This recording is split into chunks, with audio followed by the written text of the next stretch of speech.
Hello and welcome. I am John Schneider from Mass Insight Education, where we are working every day with our partners to advance equity in education. Thank you for joining us tonight for this very special MiTi program on cybersecurity issues facing the nation. Excuse me. This particular MiTi event is targeted to AP Computer Science and Math teachers, but the topic certainly has implications for science, history, government, English, journalism, for example, and even geography. Tonight's format consists of a roundtable panel discussion with our guests, who I'll introduce in a moment, and your questions. Please use the Q&A function to ask any questions you may have for our panelists, and we'll get to them later in the program. Now to meet our special guests.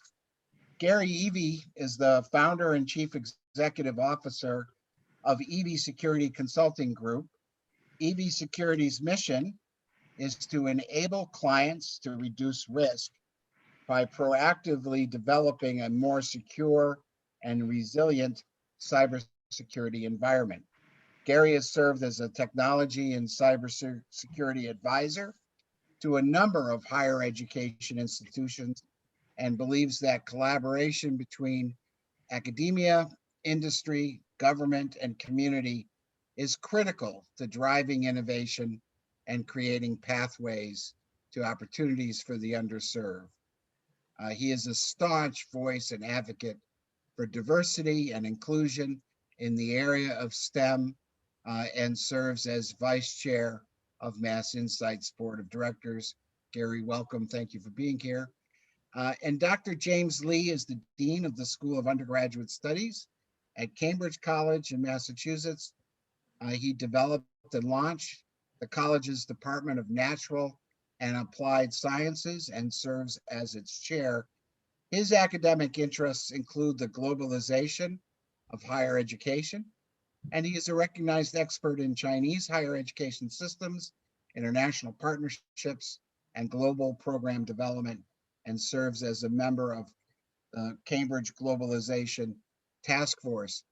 I believe he's a biologist by training, but the cybersecurity program at Cambridge College, which we'll learn a little bit more about tonight, is part of the School of Undergraduate Studies at the college. So thank you again both for being here, Gary and James, and look forward to our conversation.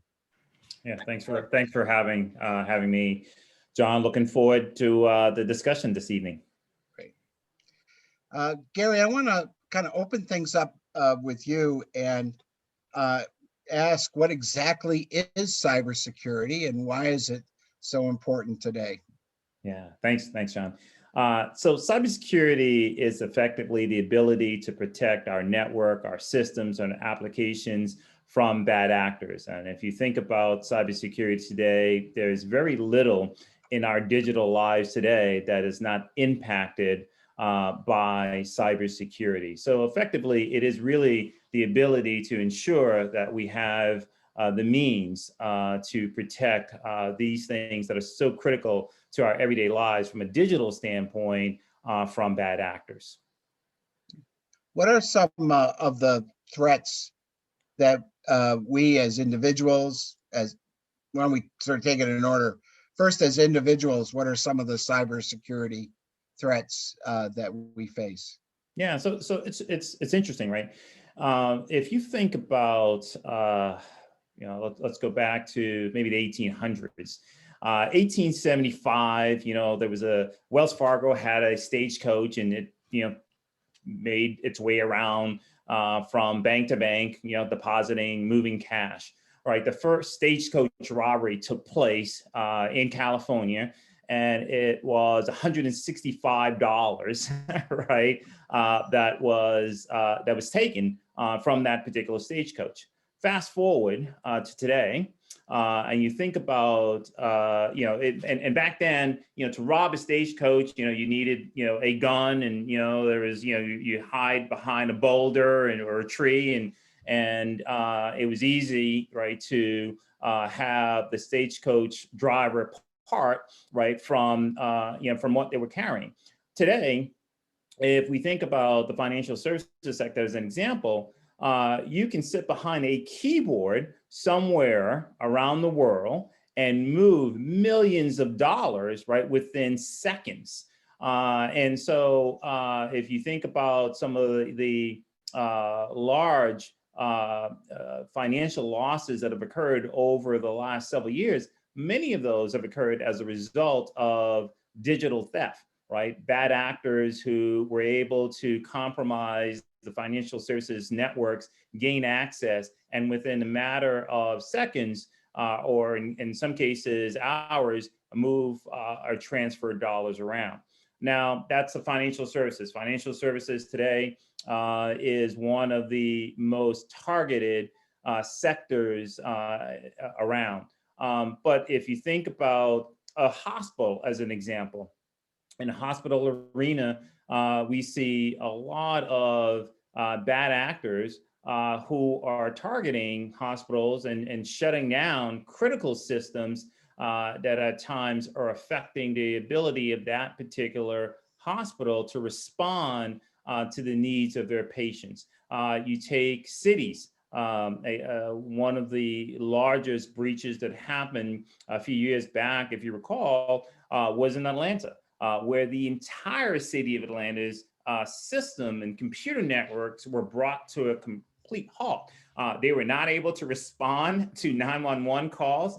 They were not able to deliver critical services to the citizens of that particular city. And it turns out that while the bad actors were asking for a ransom of, I think it was a few $1,000s, the city refused to pay. But it turns out that they spent well over $20 million just to get their system back up and running.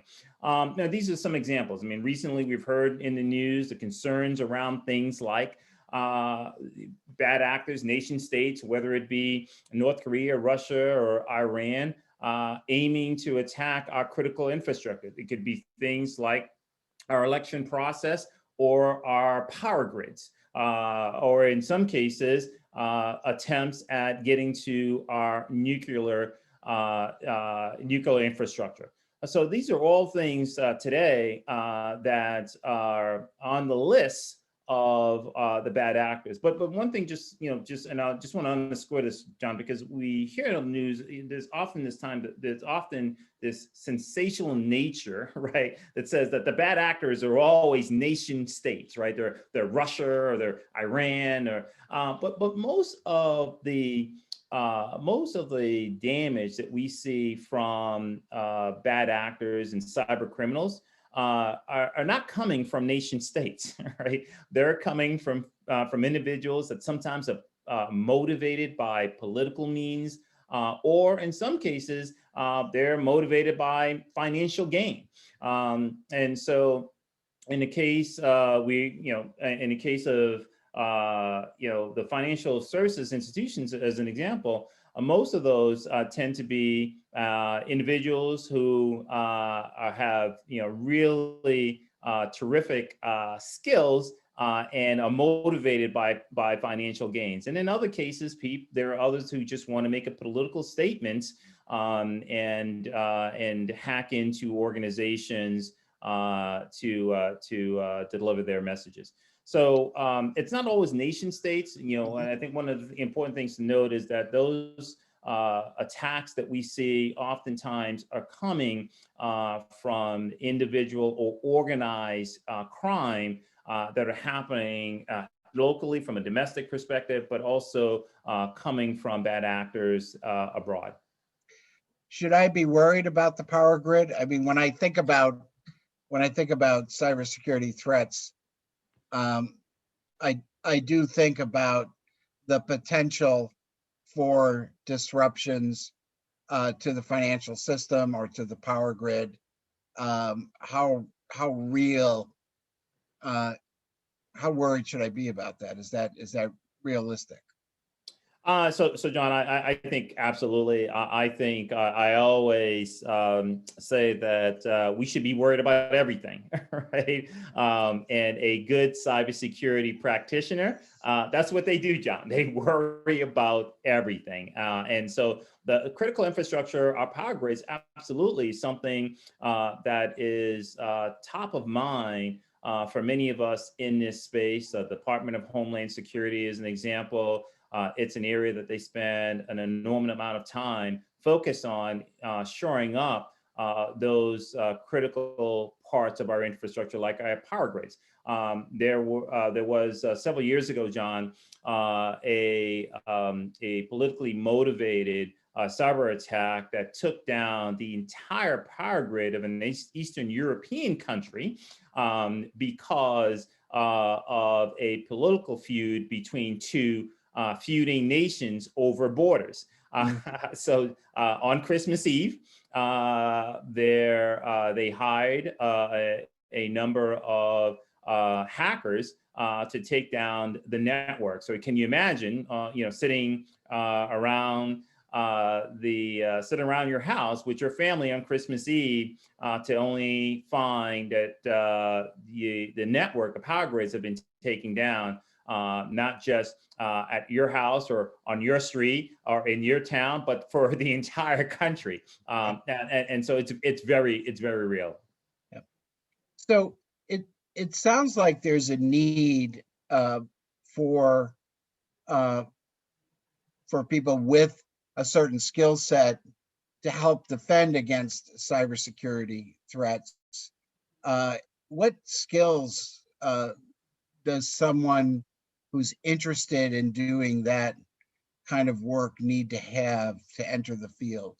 Yeah, great question, John. Great question. And so we like to say that most of us that have been in this field, I'd say 12, 15 plus years, there is no cybersecurity degree, right, to be had, right? Most of us are actually self-taught in this field. If you got into this field, I'd say more than a dozen years ago, you sort of learned based on curiosity. So curiosity, right, is a really important ingredient in someone who is interested in the cybersecurity field. But beyond that, we have folks who are, great from an analytical perspective. We need folks who have the ability to go and can do forensics. We need folks who are analysts. Most of the work that's done is not always done behind a keyboard. I would say the vast majority of our time is not spent trying to code or break an encryption. It is spent oftentimes trying to assess the risk and ensure that there are sufficient safeguards in place to protect a network, an application, or a system from a bad actor. Jim, let me bring you into the discussion. And again, thank you for being with us and for Cambridge College's involvement in our work in this area. The college has a course of study around cybersecurity. I believe there's certainly courses at the BS level as well as certificate courses. Could you describe that course of study for us? What sort of courses are students taking in order to achieve these degrees and certificates? Sure, I'll do that. I did want to touch upon something that Gary was mentioning, and that Sure. you asked about that foundation set. Many people who go into this area or are considering the area often think that they have to be really technically advanced to get into it, and that's really simply not the case. We have found, and Professor Whateevee has really educated me on this point, is that some of those skills, those basic skills of critical thinking, of problem solving, of strategic thinking and planning, those are the type of skills that really play well in this space. The technical skills, they can be learned, but those sort of the problem solving, puzzle solving skills come in really handy for the long-term success in this area. The programs themselves at the college, we have both certificate and degree programs. The undergraduate degree is 120 credit degree. It's a standard undergraduate degree, 42 credits of which are in the cybersecurity major.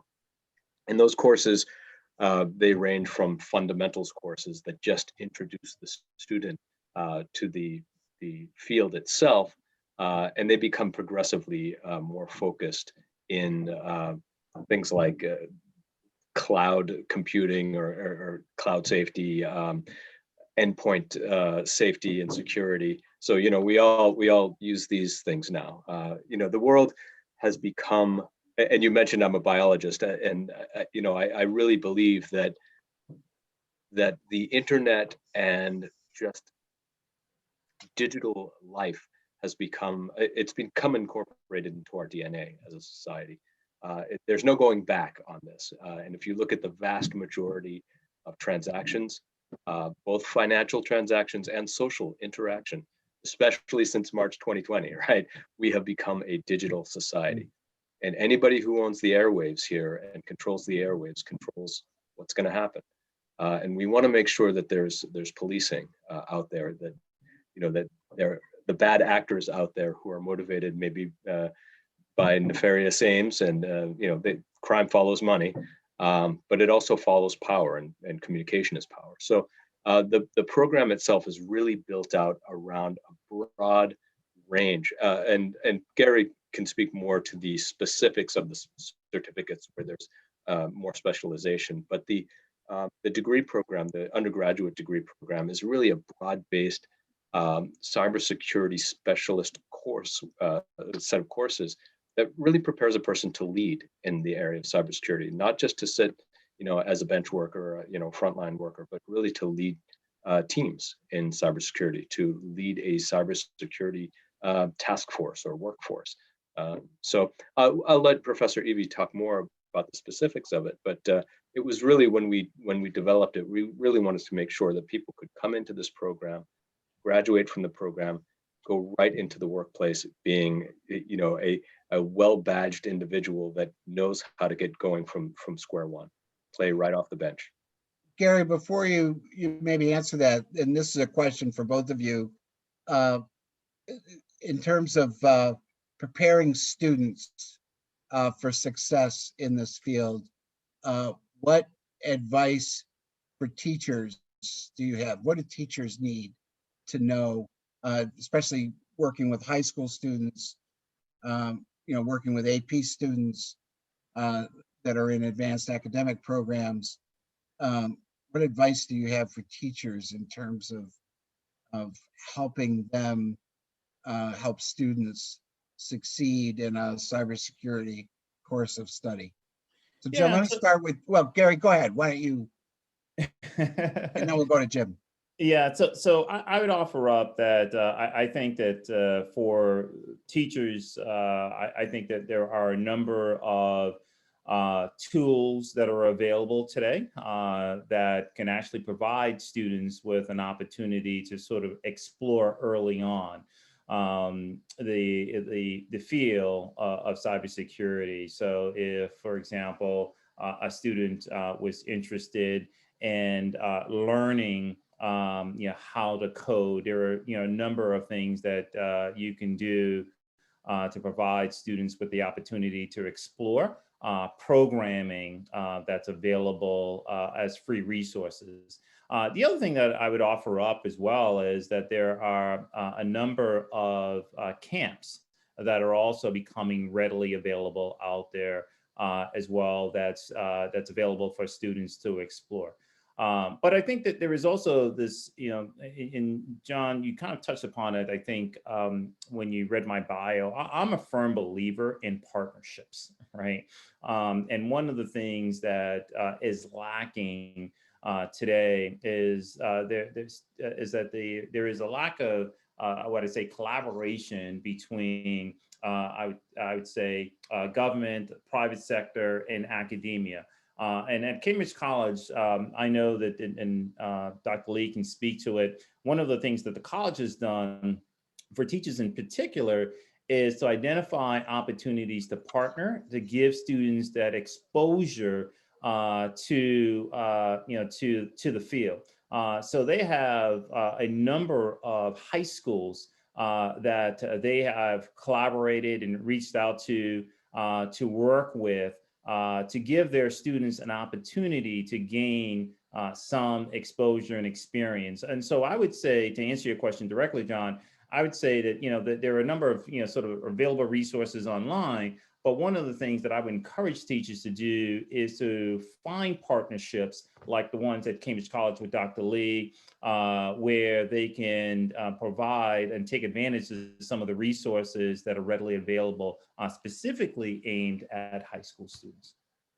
Jim, I'm going to give you a chance to answer that. But before I do that, let me let Carla know that we're going to take some questions in a moment, Carla. So if you want to come on screen, that would be great. But Jim, any additional thoughts? Well, I would just say I'm also a teacher. I teach every term at the college, and I teach in a technical field. I teach in biology. And I ask my students every term, how many of you are in my class because you want to be here? And then, how many of you are here because you just need a science course to get through your program? And I have a lot of students who are anxious. They have anxiety about the science. They have anxiety about the technology that they're learning.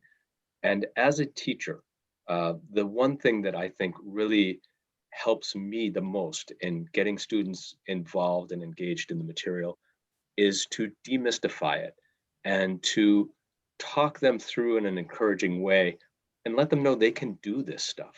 It's, if they can learn a language and speak a language fluently, they can do anything. Language, if you think of language, there's so much that is imprecise about language, right? And if you can understand the complexity of a language like English, boy, you can get any science down. So technology is only scary for people, A, who have had a bad experience in the past with it, and they've written it off, or B, just are anxious about it because they've never experienced it in the first place. Thanks. Let me now introduce my colleague, Carla Cuomo, who is our lead with computer science, AP computer science content, and does a terrific job for us at Mass Insight. Also is a former teacher from one of the best high schools in the state, Pittsville High School, which we're both graduates from. I always have to put in a plug for PHS. But Carla, you've been monitoring the questions, and just a reminder to our audience, if you have a question, please use the Q&A function. And Carla, why don't you take a look at our questions? Great, thank you. The first question says, where do cybersecurity people find jobs? That's a great question. So I will tell you that one of the things that it's feel right now is we've got a talent shortage, right? So there is not a lack of jobs. Just here in the Boston area, as an example, there are 10,000 unfilled cybersecurity jobs that are readily available. So one is identify companies that you're interested in and certainly reach out to those companies is one way. I think the other way is to engage with colleges. And again, we've got Cambridge College here, and engage with them and have the discussion around the types of opportunities and partnerships that they have in place.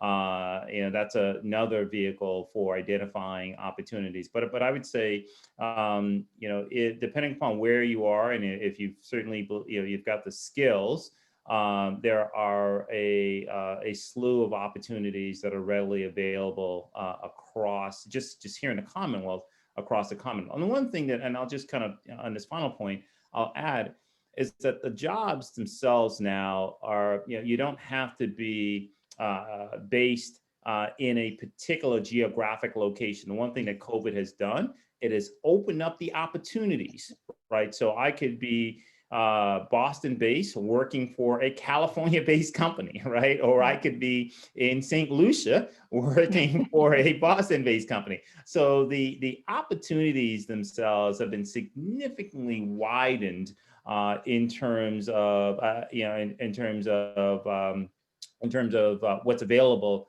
And so I would say, identify companies that are, and every company, by the way, is looking for a cybersecurity practitioner. It doesn't matter if you're in the healthcare field or you're a technology-based company, they all have very similar needs.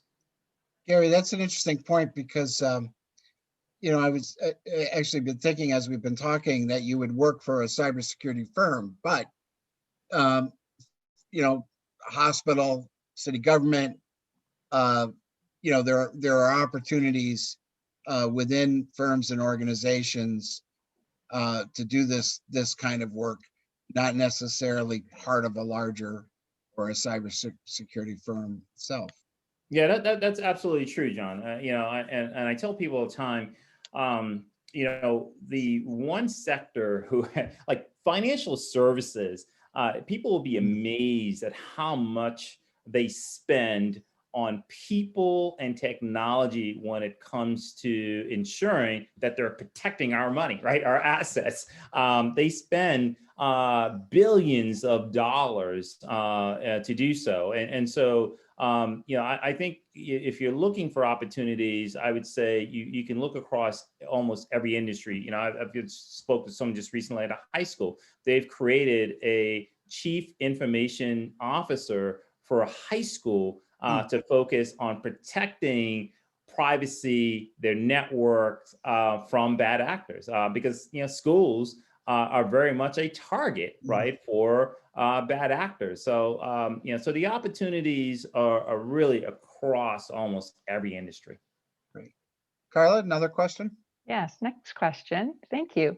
Are the skills in AP statistics focusing on critical thinking skills good for cybersecurity? The short answer is yes, it is actually, absolutely. I would offer to you that, that's an area, for example, with our big data, things like artificial intelligence, machine learning, where those particular skills would be extremely valuable. Again, I draw back to our financial services. One of the things that if you're sitting in a security operations center, you are typically going through a number of just incident reports. For example, Lloyd's Bank in England, on a daily basis, they have literally 1 million incidents that hit their network. You need to have sort of that that particular sort of skill set that's to be able to quickly determine what are the types of things that I need to focus in on. There are 1 million attacks. How do you narrow that down using technology and other sort of statistical data to be able to pinpoint those threats that are real and that should be focused on? James, you wanted to add? Yeah.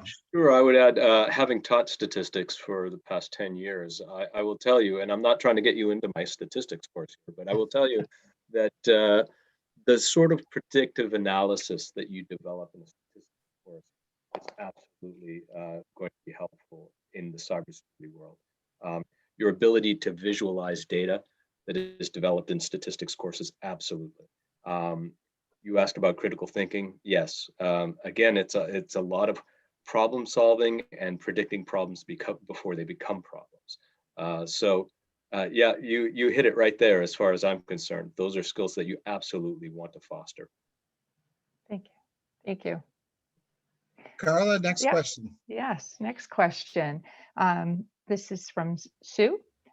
What does Cambridge College look like when reviewing applicants? What does Cambridge College look for when reviewing applicants for cybersecurity degree or certificate programs? Dr. Lee, you want to take that one, or Sure. would you like? Well, we look for people who are interested and engaged and want to be part of what we're doing here. You know, it's a relatively new program for us, and we're just really excited about building up this program, getting people who are engaged, and we're really also very focused in developing a diverse group of scholars. You know, we know that the cybersecurity world right now, if you look, and we talked about statistics, if we look statistically, it's not terribly diverse. And I think the sciences in general don't look like a very diverse platform. And part of our mission is to diversify that, get more women, get more people of color into the field. This is important not only because it's right, but it's also helpful to the field of cybersecurity, multiple perspectives, multiple ways of solving problems. That does nothing but help. And the next question, what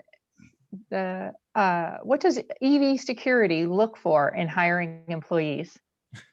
You know, I will offer that for us, it's just you've got to have a bit of curiosity, right? And you have to have a passion, I think, for technology. I think it's a big thing for us. And so, yeah, as we look at hiring or bringing on board talent, you know, you know, oftentimes because we're a small, you know, technology company, you know, we don't have the ability to hire someone who has, you know, 20 or 30 years of experience. And so we tend to hire folks who are maybe just out of college and has, you know, sort of a nominal not experience. But we are very much interested in whether or not that person has an appetite for the field, has a sense of curiosity, because those are all the things that are, you know, for us are really, really important. You know, this is a field that is always constantly changing, right? And so you have to be very, very inquisitive. You have to stay you know, aware of what's happening in the industry. And so one of the things that we all typically ask our folks that we're hiring is, you know, what are you working on, right? Is one of our favorite questions. And it gives us a sense that you're working on something outside of, you know, outside that keeps you really on top of what's happening in the industry. And so generally, that's a good indication that someone is passionate and interested, and so we're willing to hire those types of individuals. Thank you. Yep. The next question and the last question, what courses should students take in high school what courses should students take in high school to be prepared to take this in college? To take this on in college? Sure. Well, I'll start with this, and Professor Evie can follow it up.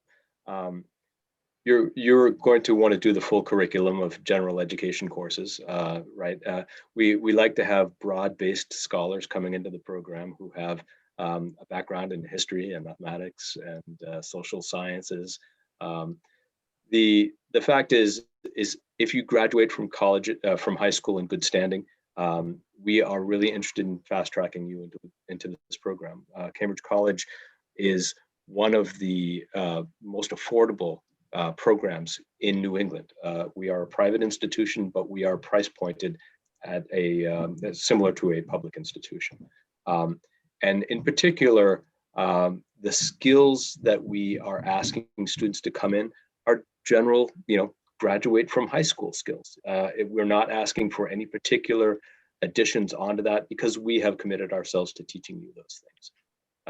But that is to say, if you have a background, if you've taken AP courses, if you've taken honors courses, if you have done some work outside of high school, we also have an ability to grant credit for that. So oftentimes we take in students who are coming in thinking that they're going to start at square one, and we let them know, you know, you speak another language. Did you know that you can receive 12 credits of academic credit if you just take a test for speaking Spanish. A lot of students don't know this. And I will tell you, Cambridge has been so committed to this process of maximizing student credit when they come into the programs, that I've had colleagues in higher ed say to me, what are you doing? Because most colleges, of course, will just say, we want you to take the entire program with us. But we really look for ways to maximize what a student can bring in with them, and reduce the time and the amount of money that they have to spend. So That's it. Okay. no, go ahead, Jim. Finish. I'm sorry. I was just going to say, you know, it's been such an integral part of our mission since 1971. We're built upon this, and oftentimes the student will come in, as I say, from high school, thinking, "Oh, I've got, you know, a mountain of 120 credits to get through," and we can find ways of getting that student credit based on some of their, you know, professional experience, if they've had any, if they've had a, you know, work outside of high school, or just their skill set, speaking multiple languages, as I said, or having taken honors courses.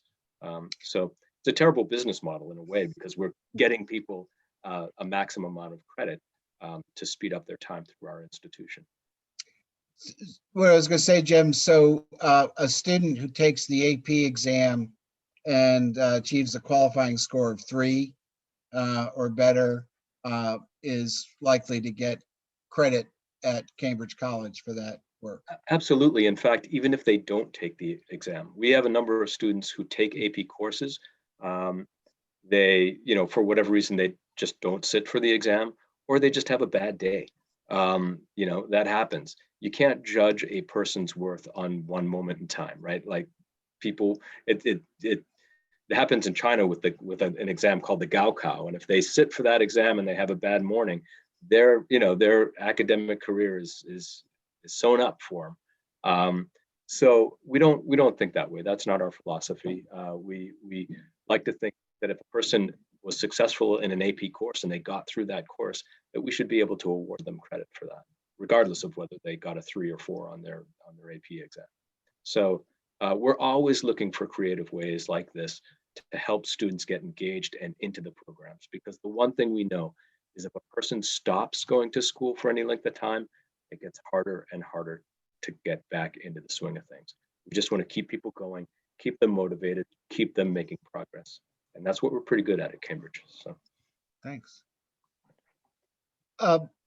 Before we wrap things up, I have a closing question for both of you. And Carla, thank you for facilitating the question and answer part of the program.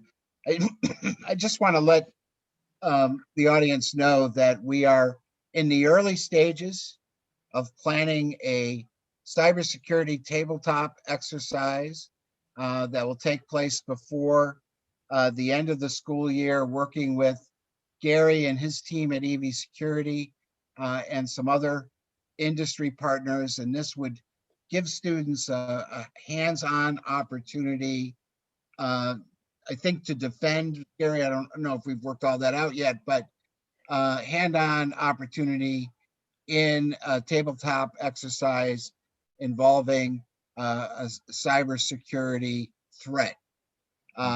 And we're really looking forward to it. We want to put together teams of 4 to 5 students that would be involved in this program. There'll be fabulous prizes as part of that for students who participate, as well as some opportunities for teachers as well. So more on that over the next several weeks as we finalize some planning. And Gary, I want to thank you and your team for your help with this program. And it's always a great way for students to learn when you have a hands-on applied activity. It's just so crucial. And I would imagine in an area like cybersecurity, a key part of one's training and advancement in the field. So let me ask as a closing question for both of you, let's talk a little bit about the future and how do we better prepare ourselves, our nation, for future cybersecurity threats and attacks. Yeah, so I'll start. So John, I would offer that everyone should be thinking about cybersecurity, right? Cybersecurity, we like to say, should not be left solely to the cybersecurity practitioners. It shouldn't be left to the Department of Homeland Security. It is something that everyone should be thinking about. As Dr. Lee pointed out earlier, we have become more and more a digital society. Right? Everything that we do today is being touched in some facet, right, by technology. And so we think about the types of crimes that may be committed in the future.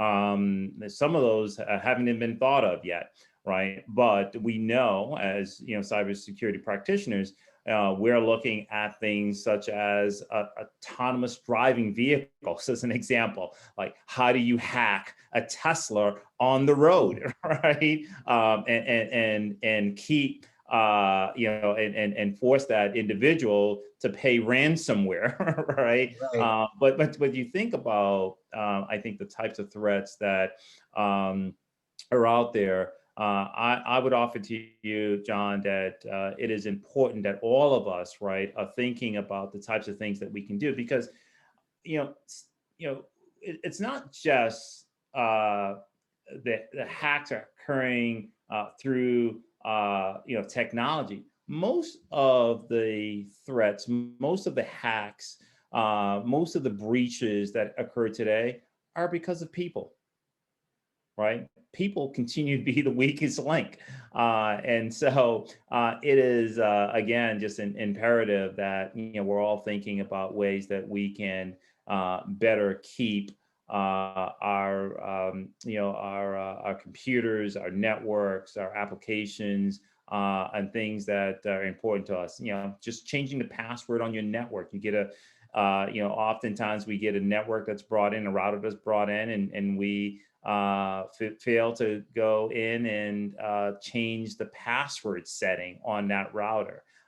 Your coffee maker, as an example. I have individuals that have the ability to hack in and exfiltrate information through your Wi-Fi connected coffee maker, simply because individuals fail to just go in and update their password settings. So so people, and just thinking about cybersecurity is just, I think, a critical moving forward. And I'm not sure I would have any specific advice to help people become safer. I'm not an expert in the field, but what I will say is that digital awareness is really, really important, as Professor Whateevee said. The digital world is part, as I said, of our new DNA here, and our interactions, our transactions are all occurring digitally now. And where we have social safeguards for saying the wrong thing in public settings, we're used to that. We've evolved with that as part of our socialization. The digital world is relatively new to us, so we're learning these rules as we go. And I think it's imperative that we're cautious as we step into this world, and that we do so in a way that is thoughtful and self-aware. So I think Professor Whateevee is going to help us lead that way, and we're very, very grateful for you having us here today. But we also need teachers to help us in terms of producing more talent in this field. And so I think anything that I would offer John and Carla that our teachers can do in getting students to think about this field, I would say is a positive in terms of our national security, because cybersecurity to me is a national security issue, and we need more people working in this field. Well, Gary, Jim, and Carla, thank you for joining us tonight. What a great session. Really interesting conversation. And thank you to our audience, especially those teachers that are putting in full days for joining us. And we look forward, excuse me, to talking to you more about this issue down the road. And sharing with you more information about the tabletop exercise. And no, I'm not dealing with COVID. I just had a tickle. I was gonna say, but again, thank you, everybody. Really appreciate having this conversation and look forward to talking to you more soon. Thank you so much. Bye. Bye-bye. having Thank us. you.